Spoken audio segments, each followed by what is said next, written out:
Welcome back, wonderful leaders. I'm so excited to have you for our next to last class for Leadership Boot Camp.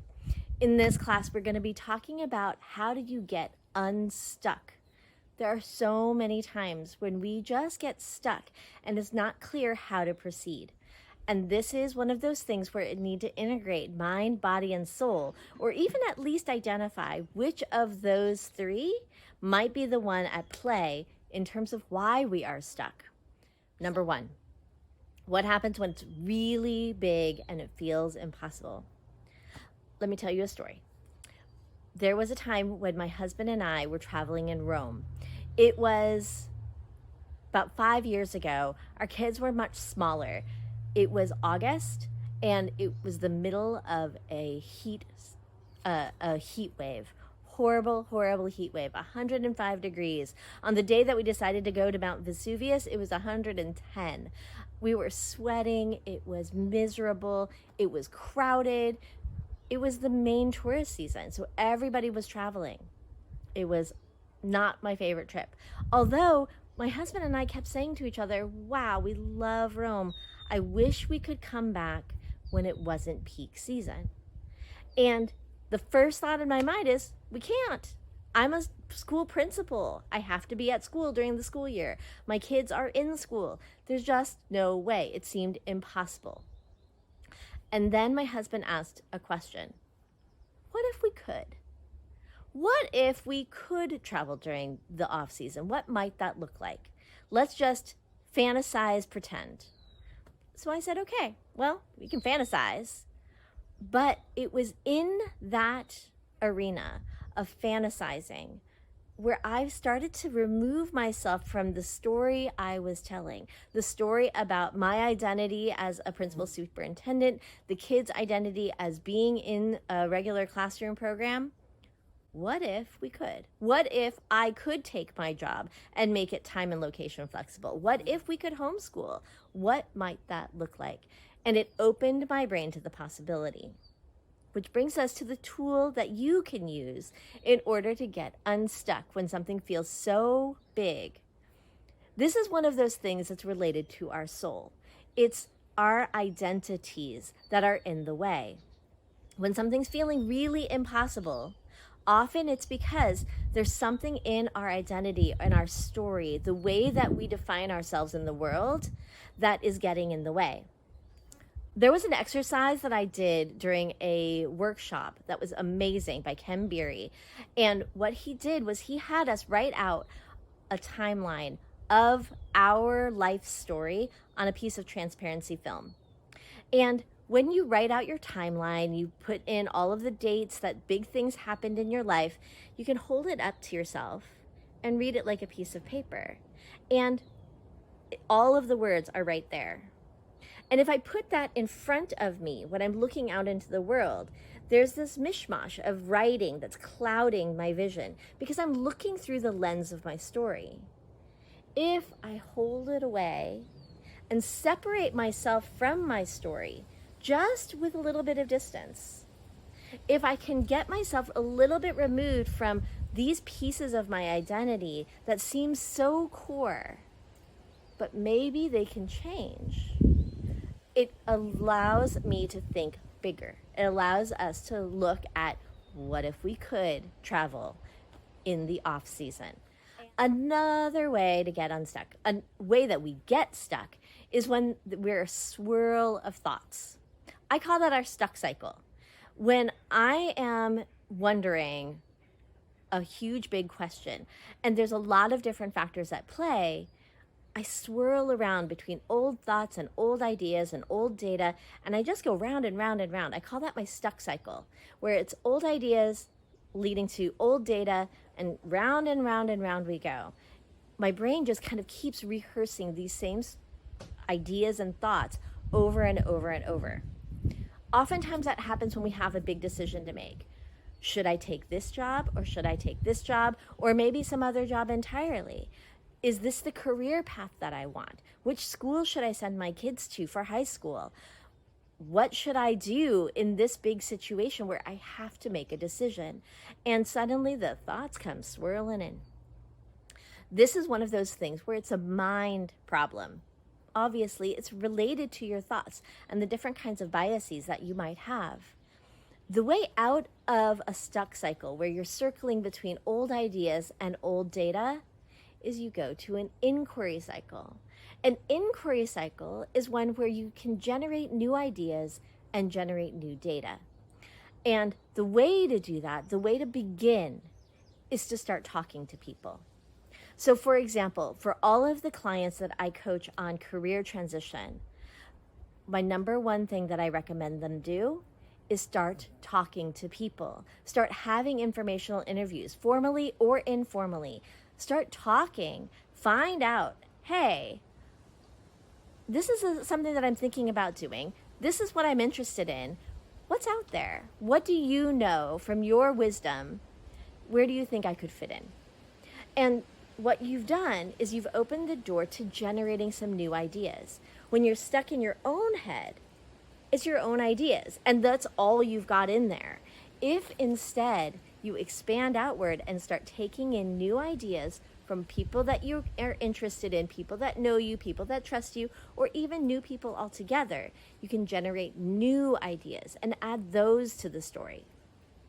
Once you have some new ideas, you can try experiments. So an experiment might be, I just talked to somebody, I'm kind of interested in outdoor ed. He said that there's actually a lot of opportunity in outdoor ed right now. What could I do to make that possible? Maybe there's a volunteer position. Maybe there's a one-day habitat restoration work that happens on a Saturday. Maybe there's a group of kids who are looking for someone to drop in on their summer camp this summer. Whatever that might be, you try an experiment. It's a small scale, dip your toes in the water, just see how you like it type of experiment, which generates new data. And that new data will give you a way to make sense of things in a new way. Now you can integrate the old information with the new. You can integrate the old data with the new. And when you make sense of that as a whole piece, you move forward and it changes you so that you're no longer in the same swirl of thoughts. Now you're moving forward. Now you have some new things to think about. It gets you unstuck almost every single time. So if it's a swirl of thoughts, start talking to people. Break out of the stuck cycle, head into an inquiry cycle. Now, what if it's a swirl, not of thoughts, but of emotions? You're feeling sad, disappointed, hurt, frustrated, anxious. There's a lot of stuff going on. I was dealing with this just the other day in a relationship that I hold very near and dear to my heart with one of my dear, dear friends. There was something that happened that made me feel hurt and a bit disappointed. We had been planning on a big thing together for a weekend, and something came up at work. She had to cancel. It hurt me that she would choose the work thing over this thing that we had been planning, this thing that I'd really been looking forward to. When I got to it, though, it was more than just the disappointment. There was hurt.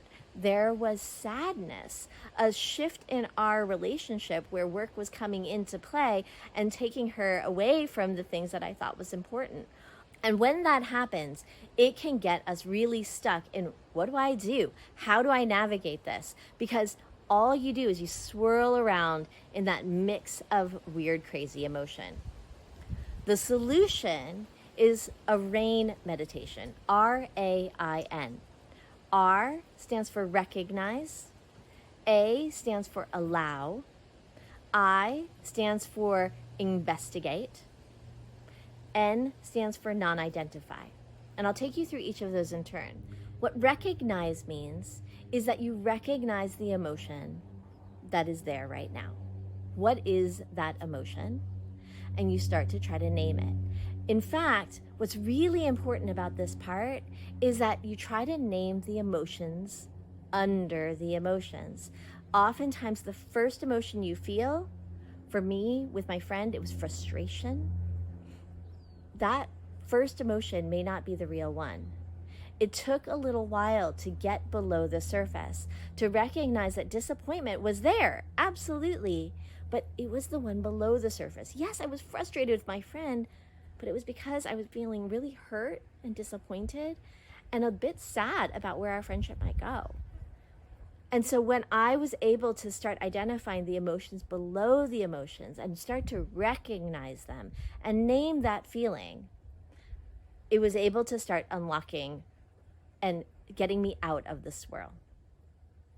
Allow simply means allowing yourself to feel. Allow yourself and to have that wave of sadness. Allow yourself to have that wave of love. I love my friend, and I let myself feel that. And at the same time, I let myself feel that true hurt and disappointment and sadness that came as well. We are human beings. Human beings have emotions. And these are things that if we allow our bodies to just flow through the entire emotion and go through the emotion tunnel, when we come out on the other side, it's easier to investigate. And that's the next step, investigate. So it's investigating and really trying to dig deeper, again, to kind of get below the surface, below that first level of frustration. What's going on below that? And when I really got down to it, it was noticing changes inside of my friendship that allowed me to recognize that what's happening is that our friendship has cycled through many different chapters. There was the initial silly giddiness. There was lots of deep conversation. We're entering a new phase in my friendship. And that friendship is going to be characterized by something new. So some of my sadness was grieving the loss of the chapter we've already gone through and recognizing something new is coming. I don't know what it is. Hopefully it's going to be better. Actually, I know it's going to be better, but I need to grieve the loss of what I'm leaving behind with my friend. So I is for investigate and really trying to understand the situation and where these different emotions are coming from. And the last one is called non-identify. And non-identify means that these emotions are not who you are. They are not your soul. They are something that is passing. An analogy that I love is to imagine yourself, your core being, your soul, as being the solid earth below your feet. That you are the ground. Your mind is the sky. And what happens is that our emotions and the situations that life brings us are clouds passing through. None of those things are permanent. Situations are passing and they change. Emotions are passing and they change. If you stay for long enough and just watch the clouds shift, the clouds disappear, the clouds move on. Even huge thunderstorms and really, really turbulent periods, those clouds will pass. And so knowing that I, as the ground, the who I am in this world, is not changing. The clouds are changing. The situation is changing. My emotions are changing. But I, who I am, is stable and grounded and centered. That's the non-identify. That these things are passing things. It's just a rain cloud passing through. Next, what if it's a heavy gut punch and a heavy, heavy burden? For instance, myself and other people are often passed over for a promotion or for a job that you've applied to. It's happened to all of us. But that can be a serious, serious gut punch, a serious burden that one feels that they are carrying. It is not easy to be passed over when you know that you are qualified and you know that you could do that job and that job was destined for you. All the work that you put into the resume, the interviews, the whole process, and then being told no can be a real gut punch. So this fourth one is, again, what happens when it feels like it's something that's an attack on your identity or a really, really heavy, heavy weight that just landed on your shoulders where you can feel really crushed. So what I recommend is to allow the challenge not to land on top of you or inside of you, but in a bowl in front of you. So imagine that being passed over for a promotion has landed in a bowl in front of you, almost as if it's not your problem, but somebody else's, a little bit distant. Again, it's kind of like what we talked about before. You're separating yourself a bit from the story. So I'm separating myself from this challenge. I'm putting it a little ahead of me so that I can investigate it as if it's not on me, but a little away, almost as if it was somebody else's. When you get to do that, when you allow yourself to see that swirl somewhere outside of you, a whole lot of things can shift. It can feel a lot less like a self-attack, a lot less of a burden. Instead, it's a challenge that you can handle. Finally, there's one more. What happens when the future is so unclear that you don't know how to even proceed? I'll give you an example of this. I told you that our family just went on a gap year. Right now, it is 2022, and we embarked on our gap year in the middle of summer 2021, in the middle of like the Delta wave of the COVID pandemic. And our original plan had been to go out and do some international travel. And it was at that moment in the summer of 2021 where travel was only just beginning to open.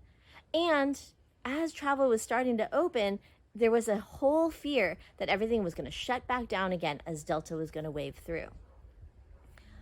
We were planning the summer to go on a whole bunch of national park visits, and we had no idea what the fall was going to bring.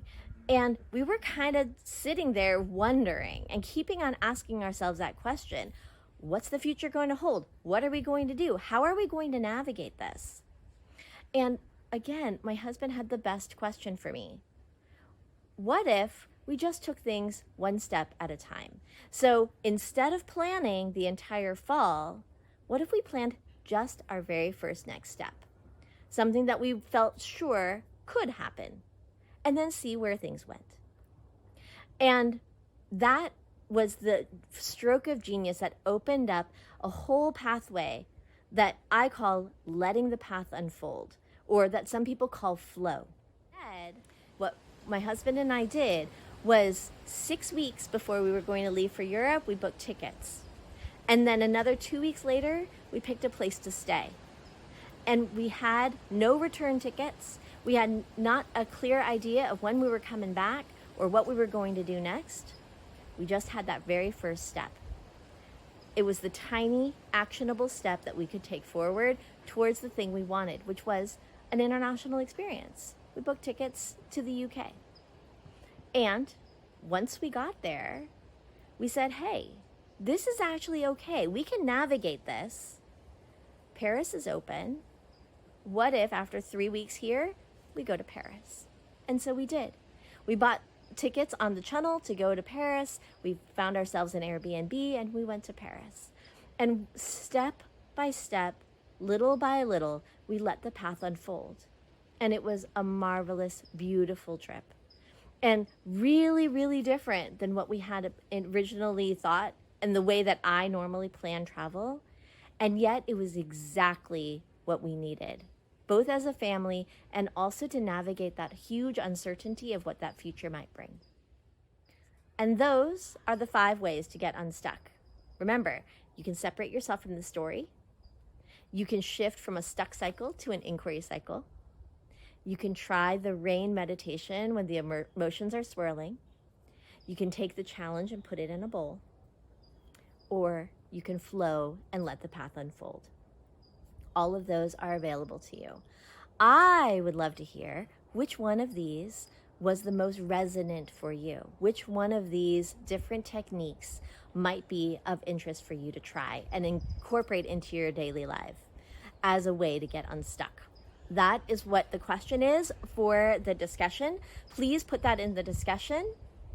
Please go ahead and if you wish to take up the challenge and the experiment, try the rain meditation. Let me know how it goes.